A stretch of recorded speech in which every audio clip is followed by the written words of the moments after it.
Speaking out against white supremacy and race-based violence does not make you anti-white, anti-police, right or left. It makes you pro-justice, pro-black life, pro-accountability, and pro-racial equality. Caring about the life of another isn't political, it's human.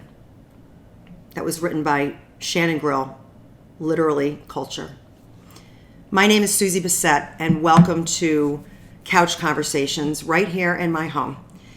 I have had the blessing and the privilege to not only call my guest, Carline, friend, but also family. She's my sister-in-law, and we've had an amazing communication over the 25 years that we've known each other, talking about everything from friends to our kids to even the color of our skin.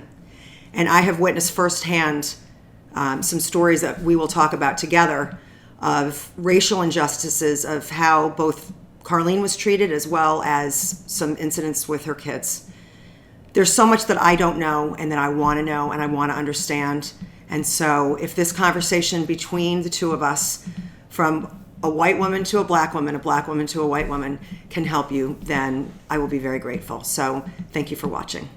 In the beginning, I already did a little introduction, said that I've had the blessing and privilege for us to be not only friends, but sisters. Yes, for true. Almost 25 years. True. And I remember when we met, we were like fast and furious friends, chatting about, life and our kids and family, Dean stuff. Yes. And the color of our skin. I've always been able to have a very open conversation with you about it. So, especially thank you for chatting.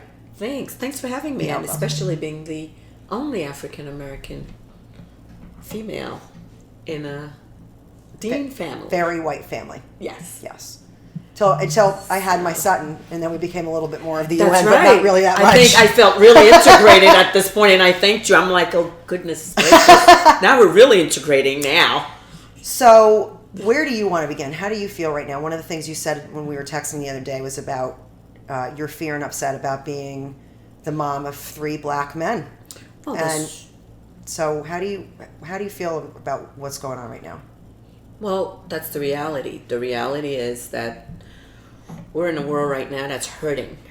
And we're hurting, and color seems to be what has brought us together. Mm-hmm. But it's also the same thing that tore us apart. Mm-hmm. And this is why this world is where it is today, in agony and in pain. Mm-hmm. But for change to happen, there has to have bloodshed, mm-hmm. right? Mm-hmm. No change happened, no justice, no peace, right? Mm-hmm. So sadly, unfortunately, I feel that the only way that the world was going to wake up to what happened to George Floyd was through those riots that sadly has been taking place around the world, mm-hmm. not just here. Largely peaceful, right? Largely, and correct. Of course, the ones that have been horrible have been horrific, and it's taken on the perception that they've all been horrible. But, exactly. But you feel necessary. Necessary, but do not necessarily approve of the violence, obviously. Of course. Because there's been too many innocent lives that has paid for this. Yeah. But just like slavery, many innocent lives were paid back when, for me to be able to sit here today and have this conversation with you. That's right. Right? Mm-hmm. Through a lot of bloodshed. And I can never forget where I come from. I never did. I never will. Mm-hmm. And so, being the mother of 3 African American boys, and 4 children, and a girl, and a very strong girl, very strong, thanks to her mama. Yes, and so I feel like, I can't rest at peace at night because I have 3 boys that are driving. Mm-hmm. They're all drivers. There's nothing that says they will never be pulled over for any given reason. Mm-hmm. We've had to teach them over and over again, when you're pulled over, this is what you do. Mm-hmm. This is what you do because you're African American to begin with. So, yes, you will be treated differently than somebody who's white. And if I may, one of the memories that I have with you and I was we were sitting in your house, in your living room in North Avenue, and Patrick was coming up from New York. And Chris's phone rang, and all of a sudden he goes flying out the door, and he comes back in, and Patrick had been pulled over for no reason. I remember Patrick's face walking in, looking at you, and he was like, Mom, I swear to you, I stopped at the stop sign for, a minute or whatever, and he was pulled over because of the color of his skin. Total racial profiling. No doubt in my mind. Total racial profiling. And so that was one of a few, but yes, so. Yeah. And so, luckily I feel and I hope and that I have raised some very strong boys. They're not rule breakers, they're citizens, they're honest, they're educated. So I think that goes a long way. You hear that a lot now, that people say education, education, education. You will never be stripped of whether that. it's this or school. Exactly. Right? Exactly. Right. Because when you open your mouth, that cop will know whether you're an educated person or not. And that speaks volume, and it demands respect. And you are to show respect. It should be a mutual respect. But unfortunately, your skin color, the minute you open your mouth, it's assumed that you're going to say something stupid because you're African American and you were not educated and you don't know how to address the white man, and you're supposed to say yes sir. This is 2020. Hello. I remember Luke telling me the story. Actually, today I asked him about the story. How does he feel about what's going on today? Okay. And what he told me was his story, his version. He says, Mom, I am very shocked at all I see on Twitter, all the staple kids who were racist and now are putting on their Instagram, Black Lives Matter. Well, I know you as a racist. And today, why does Black Lives Matter? Are you told this is what you're supposed to say right today? But deep down, you're a real racist? To the point where he was out with his friends one night. Two of his best friends, they were out coming from a diner at 11 o'clock at night. 11 or 12 o'clock. Shouldn't have been in the street, but they went to the diner and they were walking around in Westport. Why not? Of course. All right. So he's walking around and the cop stopped them. And the cop said, we have two white boys and two white boys and one biracial child. And then 4 cars pulled up. Are you kidding me? No, I'm not kidding. I didn't know this, Carline. And so, Luke, who's very verbal, he's a great communicator. Yes. The cops come over, and the cop says, what are you guys doing here? And he, as the leader that he will be someday, started explaining, well, we were just out we don't want to hear from you. We're not talking to you. And when his friends started talking, it was okay. So my 16-year-old today remembers this story growing up here. This is not made up stuff. No, and then Ryan wrote his college essay about being biracial in Westport. Absolutely. Very painful. So I wasn't sure if I was going to bring this up now, but this is a perfect segue. So one of my other stories that I remember, I know we've talked about it over the years, is when you bought your house. And it needed a facelift. Inside and out, right? And Ethan was a baby, and there was a fabric store downtown. And I wanted to go with you to watch what you were doing and so on. And we walked in, and there were 3 white ladies, older white ladies that were working there. As if this was yesterday. As if this was yesterday. It was 2002. Sure. Yep. Okay? He was only a few months old. Yeah. And we walk in and we started talking, and those 3 women never looked at you. And I don't know if you remember this part. I'm sure, because I think we've talked about this since then. But they weren't paying any attention. And finally, I looked at them and I said it nicely, but I said, I'm not the one with the storied home with the foyer and the space and all that. I'm like, it's her. We're here for her. Ethan started getting fussy, and I needed to leave. So we said goodbye, and either a day or 2 later, we were talking, and you said, do you know that I spent 3 hours there picking out fabric, and they never followed up with you? Like I say, like, do you remember? Of course you remember. Of course And then I months remember. later, they went out of business, and I go over the bridge screaming like, "Karma!" Thank you. So I have to say, that was one of the most. I, as a white woman, have never seen that much of an egregious, apparent, and I'm embarrassed to say that, but it stuck with me ever since then. Mm-hmm. And then when you told me about Ryan writing his essay about it, so I can only imagine the amount of times you've had to deal with it. And, have you gotten to the point now where you just don't see it anymore? Or do you always see it and you've come up with coping skills for it? Do you just ignore it? Like, if you're in these situations where you're being mistreated, What you do? what are you doing? Ignorance is bliss.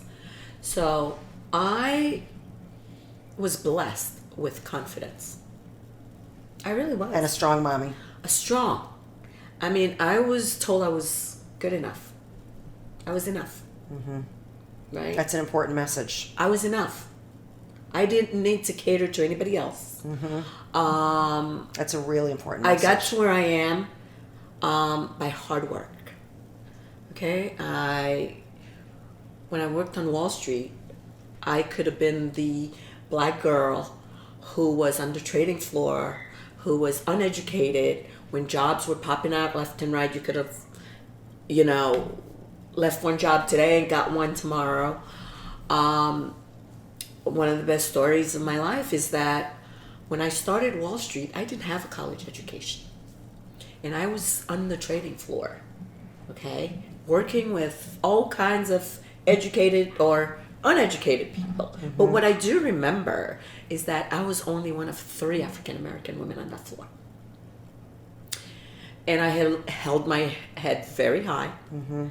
I walked with confidence. I had purpose. I had a mission in life. And this was just one of my very first jobs. You kind of did a little bit of this to all the outside noise. Totally. Yeah. But I was managed to do that.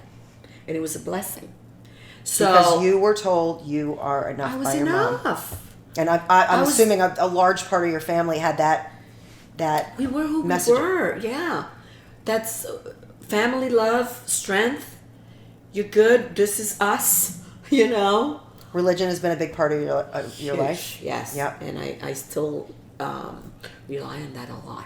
Mm-hmm. And I teach my children that a lot. Mm-hmm. And I think till today, I think somewhere in the back of their mind is still faith has been an important role. Important. Yeah. An important so faith role. and education, being told you're enough. What do you think? Whether it's me or anybody in the white community, what can be done? What questions should we be asking? What should we be thinking about in order to change the narrative? Well, first, the minute you understand that what makes us, we have more alike than we have. That's right. Correct? That's right. If you're cut, your blood is red and mine is red. That's right. So I think if you can understand that how we were created as one, and you're human and I'm human, and that God wanted diversity in the world. Yep. That's why I'm the color that I am. I have said to the kids many times over the years, can you imagine what a boring world we would live in if we all looked alike, we all had the same religious beliefs or political beliefs or what? Part of what makes, especially in the United States of America, right? Part of what makes us so special is all of our differences. Mm-hmm. And now we have shifted into the biggest divide ever for a whole bunch of reasons. But yeah, I mean, it's important. It's important. And I saw the riot the other day in Westport when I sent you that picture. Mm-hmm. I just was on my phone and it came up. I'm like, Westport, really? The protest, yeah. Black Lives Matter. Hi. Well, she'll be part of it for a minute. That was Lulu. That was fun. She hasn't seen Aunt Carline in quite a while. Welcome to Zoom World. Kisses. Hysterical. Too funny. So I felt I have never, if I knew there was going to be a protest in Westport, I would have closed my salon and been there. I was so upset that I found out about this at the end of the After day. the fact. Because I would have been the only, or me and the only 5 or 10 other people, then we would have had a lot of questions to answer, if anybody had questions. Yeah. That would have been a perfect segue to really do what you're doing now. How does it feel to live in Westport? And why does my life matter to you right now? How was it when you came here? I mean, obviously, we met before you moved here, right? But what was it like as a child, and what was it like when you moved here? I don't know. Is there anything to speak to about with that? And As a child, meaning when you were growing up, but also what was it like when you moved here for you? here in Westport? Yes. So I had the best childhood. I really did. Again, that comes from love, strength, having good bone as parents who just loved you unconditionally. So that gave you the strength again if you were in a school setting and there was any kind of racism that was, exactly. which I'm sure there was. Well, there is, racism. There's racism in Haiti. Did you know that? No, tell There me is. about that. Racism in Haiti. There's a lot of mulattoes in Haiti, Okay. and mulattoes can look anything from you to this color to blue-eyed people, and you would never know they were Haitian. But there is division in Interesting. Haiti between the mulattoes and somebody who's my skin color. Yeah. But we're all Haitians. All speaking the same language or All. an iteration of. Absolutely. Yeah. So racism exists there, in one country, one name. I mean, why? Do you feel that there's racism within the black community here?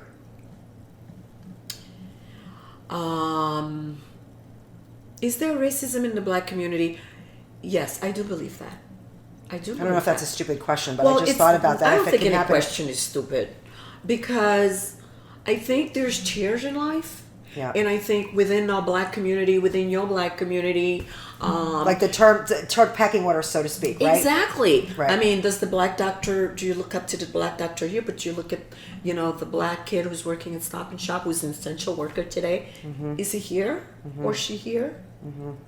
Is that discrimination? Is there a form of racism? Is there inequality? It's more inequality than racism. Yeah. It's a form of inequality.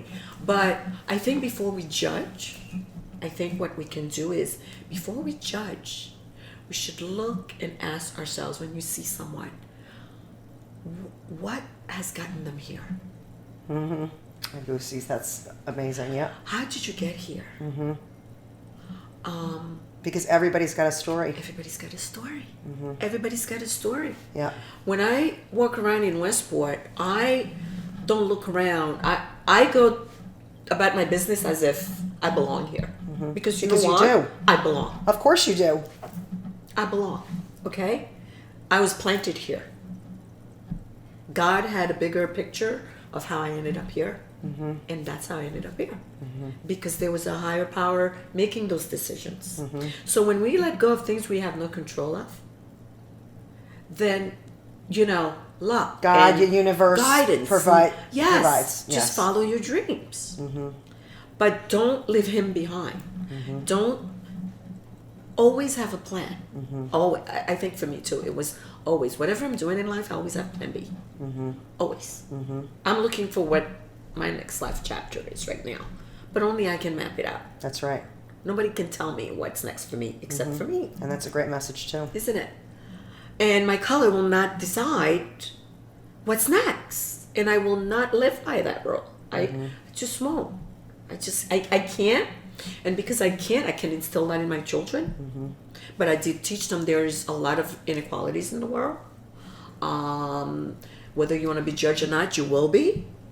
And do yourself a favor, educate yourself. So speaking of education, as it relates to our children, I don't know how much you're willing to share on this, but you and I talked about Ryan writing his essay about being biracial here in Westport. What was your top 2 or 3 biggest takeaways from what he wrote, if you can share that? Because I never knew. I don't know, when we talked about it, we both had tears in our eyes. I don't think you knew, I certainly didn't know, the depth and breadth of how he'd been feeling all these years, right? until he really put it in writing. Right. So, what was kind of what did he say? Actually, I didn't. It was through his writing that I realized what pain he was in growing up here in Westport. And as a mother, you read it, you just freeze. Yeah. And you don't want that on your child. You don't want that on my child. You thought they were happy. Just when you thought everything was okay, everything was not okay. So every day you had to get up and face the kids who called him names, who made him feel like he didn't belong. Being a biracial child, it's not a good thing here. I have friends who have Filipino children. That's not a good thing here either. Staples is not a good place unless you're a lily white child. You know? Do you feel they're not equipped with the messaging? Do you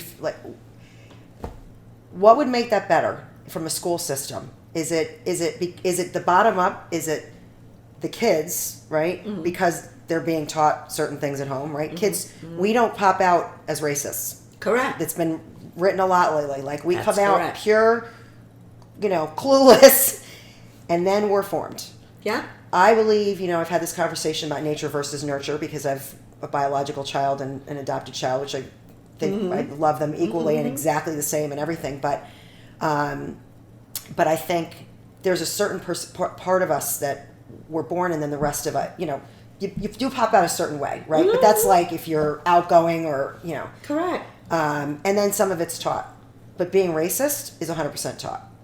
And it's Totally. within the home, right? Absolutely. So from the bottom up standpoint, the kids are coming in with a certain level of what they think. And then the other question would be is how are the people that are running the show handling that? And should the schools be better at educating, especially, should have been always, but especially now.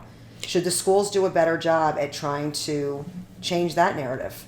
I would imagine after all of this that's going on today in the world, some change has got to come out of this. Well, that's what we hope. But Some acceptance has got to be better. But look at how many things have happened. I mean... Yes. Look at how many things have happened. And thank God for a little thing called an iPhone today. Isn't it? Yeah. Thank God for that. Because how many of George Floyd has been swept under the rug? Yeah. What did it take for the world to react? Well, it's interesting. I think I wonder if because of everything else we have going on, this pandemic has made everybody shut down, slow down, pay attention, everything, is if in some sick way that has been a help to put even more of a focus on this, right? I mean, along with, I can't even say how terrible, they're all terrible. I mean, there's no gray here. It's black and I'm doing my best to not swear. It's black and white, no pun intended, but there is no gray here. They're all wrong. They were racially charged. They were, I don't even know what the right words are. But why? But how is this going to stop? Because again, yes, there's been so much tension, and there's been protesting, and some of it's been riots. But whatever we're doing ain't working. The only change, if anything's going to change, is those white people who are holding the signs that says Black Lives Matter. Really mean it. That's right. And do something about it. That's right. And treat us equally. That's right. Otherwise, it means nothing. Yeah. It's useless.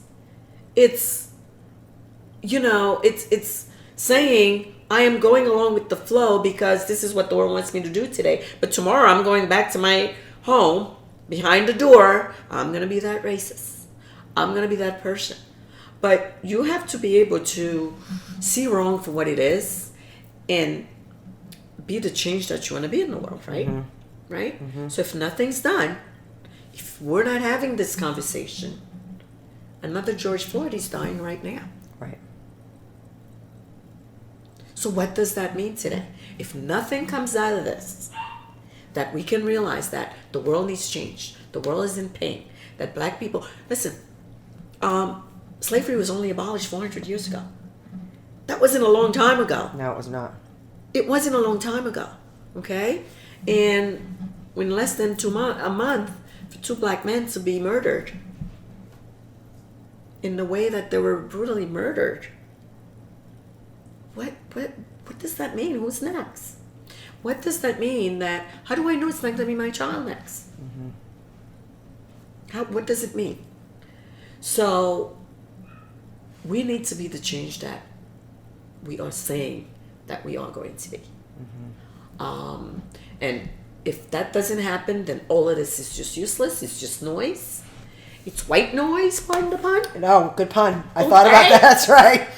Okay? Yep. That's all it is. And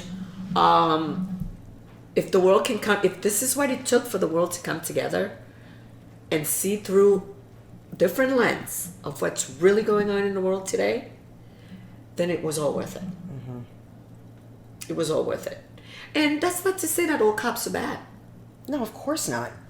Of course I mean, not. try having a world with no cops, with no policing. No, there. I mean, in every I had this conversation with somebody today. In every line of work, doctors, lawyers, cops, there's always going to be a bad egg or two. That's exactly. But by right. far, the better. I'm not going to use the word Trump's.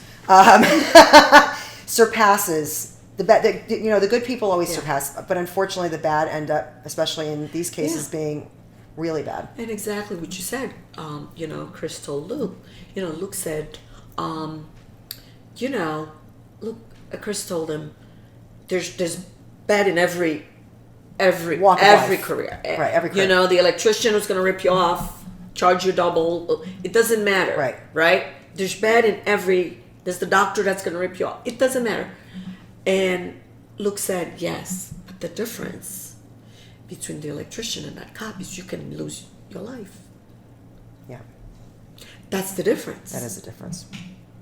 That's the difference. And that's huge. So, like my question, again, these are things I'm just coming up with as we talk, but like my question about the school, the schools don't have much ability to go into a parent's house and say, your mindset's flawed, right?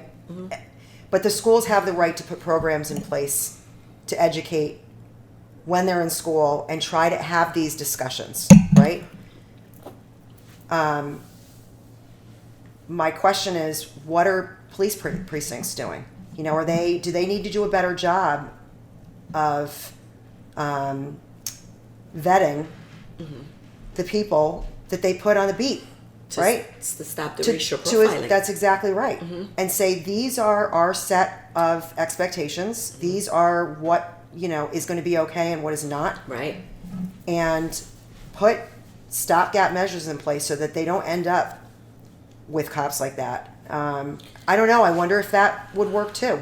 It just seems to me like, the thing that keeps coming up is about education. And so our cops need more education. The cops need more education. We need more training. More tolerance training. Right. More, look, the statistics says there's more white people who get killed and, pulled over. And the stats are not just black people. It says a lot of white people get killed as well. Drugs, alcohol, drunk, whatever it is. Right. It happens. But they don't, I don't think that when it happens with a white cop and a white person, it's not a big deal. Okay? Because it gets swept under the carpet. Exactly. And it seems like that's interesting. There was no racial profiling going on here, but then when a white cop pulls over a black person, automatically we assume there's going to be social unrest, there's going to be guns, there's going to be drugs, there's going to be... Right. It's assumed, right? Yeah. And so the cops who's pulling that kid over needs to assume that no, that kid may not have drugs in his car. Okay, so 10 years ago, I had forgotten all about this. You had an experience here in town. Tell me about that. So I am driving to the gym, and I am driving my BMW to the gym in my gym clothes, in my blackness. I didn't give a crap. You have 8 minutes. Go ahead. Stop, Ethan. Stop. stop it No. because this laugh was priceless. Go ahead. Yes, because that was. I was in my Well, blackness. girl, you're always fabulous. Okay. Blackness, fabulous, the whole bit. Okay. And I am on my way to the gym to better myself. And I run a full stop. This woman comes in. We decided that we both came at the full stop together. So I'm like, sure, off I go. She was a little bit off. I literally came to the full stop first. So I take off. She follows me. And she's driving like a crazy mad woman, honking her horn behind me. I'm like, have a good day, lady. So we pull over at the red light. Forgot about And this. Kings Highway North. Yep. She comes out of her car. Comes out, knocks on my window. Oh, yeah, that's right. And says, how dare you use the N-word? She didn't know that. And proceeded to go back to her car. And I rolled up my window. Wait, she said to you, how dare you use the N-word? Oh, she says, no. She said to me, you ran the full stop. I came first. You little piece of crap. And N-word, and went back to her car. So I kept driving. I'm like, well, that was fun. This lady's missing her Prozac for the day. That's okay. I'm going to keep going, keep moving, Carline, because that's Just what you keep do. swimming. Just keep swimming. So I go to the gym, and she pulls behind me. And she... I forgot about all this. Oh, my gosh. Oh, she takes my license plate number. She drives to the Westport police station, gives them my my license plate, and says this woman was driving erratically on the post road. She's driving a BMW. Here's your license plate. So I go to the gym and I come back, and my nanny who was in the house said to me, Mrs. Dean, the police was here looking for you. And I said, oh, why? They said, oh, I don't know. They said they wanted to speak to you. So I get home and I call the police station, and an hour later, a cop walks in with a pre-written ticket. Based on her word. Based on her word alone. Because, Is that even legal? well, apparently if you can take the time and take the license, the license plate and walk it to the police station here, it's legal. They can legally send you a ticket by mail. So, because, she probably said it was the black lady in the BMW driving in Westport. Yeah. So the cop comes in, tries to hand me a ticket, and we're like, okay, well, don't you want to hear my story? He goes, well, yeah, I'm off duty now. You can come back. You can go to the police station tomorrow. I'm like, fine, we'll do. So I walked to the police station the next day. I gave my story, and then the chief of police got to know me very well in Westport after that. I'm sure. I demanded meetings with him. I sat down with him. I said, well, she didn't tell you that she used the N-word, did she? I'm like, I'm sure, I have a written ticket that you can't do anything about right now. But however, I don't know any judge is going to look at this and say, I'm going to pay any ticket. And he says, well, I'm so sorry, but, the ticket's written. There's nothing you can do about it. I said, well, we'll see about that, because I will fight your ass in court. Okay? I said, I live here in Westport. I have 2 biracial children growing up here. Okay? I pay my taxes. Okay? And I don't know what she said in her statement, but it's racial profiling. How's that? Right. And my husband then called and says, I am sick of this freaking bullshit here. Because my wife was pulled over because she was African American, and you know it. And this ticket must be dismissed. So, sat down with the chief of police a couple of times. Needless to say, by the time I got to it went to court. They said, oh yeah, I had a court date, got there. She was supposed to show up. She didn't show up. Oh, gosh. And I said, oh, by the way, make sure the cop who wrote the ticket, make sure he's there. Because he didn't want to listen to what I had to say. Yeah. And I'm not paying this ticket. And we'll go to court. And the trial, when I showed up, it was dismissed. She didn't show up. And apparently after my statement, they wanted her arrested, but the judge would not sign it. Wow. I was given all this information by the chief of police because we got to know each other very well after that. Mm-hmm. And I said, you're not going to win this. I'm going to fight this to the team.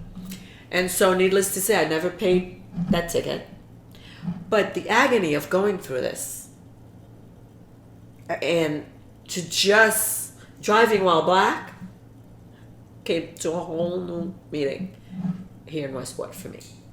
And over my dead body, this was going to happen. So I'm on my P's and Q's, and I'm always on the lookout for stuff like that right now after this incident. Because who does that? But again, this is the kind of stuff, protocols have to be put in place so that a situation like that, first of all, the woman, what am I to comment on? That's disgusting. Coupled with the fact that we've got a police station that handled it, I don't know anything about the law to pretend to, but that's a mess too. So what's going to happen when my boy gets picked up in Westport? What's going to happen then to that biracial child? So it's not about me as an adult anymore. It's not about my life. I can handle this. Right. But what about that biracial child? What about that African American kid that lives here? Because I'm not alone here. I'm sure there's others. Right. So how are we supposed to sleep at night? Ryan was pulled over like last month. He was just driving around and the cop followed him and he realized he had a Westport license. Going on. It's still going on. Right this moment. Essentially. Right this moment as we speak. We need to change the narrative. Let's figure that out. It's the only way. Cheers. Cheers. I love you. Thank you for talking.